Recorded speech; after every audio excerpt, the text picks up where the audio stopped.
त्यांच्या वडिलांचे नाव लखुजीराव जाधव व आईचे नाव म्हाळसाबाई असे होते.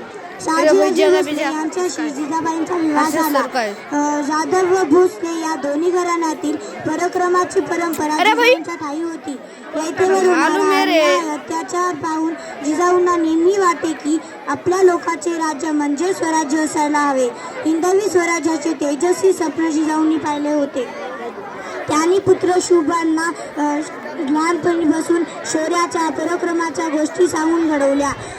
जिजाऊंच्या प्रेरणेतूनच शिवरायांनी अनेक लढाया जिंकल्या व महाराष्ट्राच्या मातीत स्वराज्याच्या भगवी निशाण उभारल्या.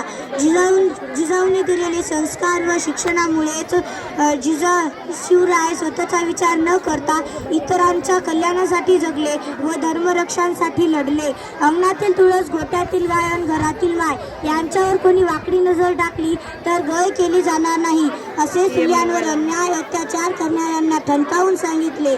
स्त्रियांच्या रक्षणासाठी स्वतः तलवार हाती घेतली. जिजाबाई शूर व चाणाक्ष व युद्धनीतीमध्ये कुशल होत्या. त्यांनी पुत्र शुभालाही चूष चाणाक्ष युद्धनीतीचे शिक्षण दिले होते. जिजाबाईंच्या संस्कारामुळेच छत्रपती शिवाजी महाराज घडले. त्यांनी हिंदवी स्वराज्याचे तेजस्वी स्वप्न छत्रपती शिवाजी महाराजांनी पूर्ण केले. जिजाऊंच्या प्रेरणेतूनच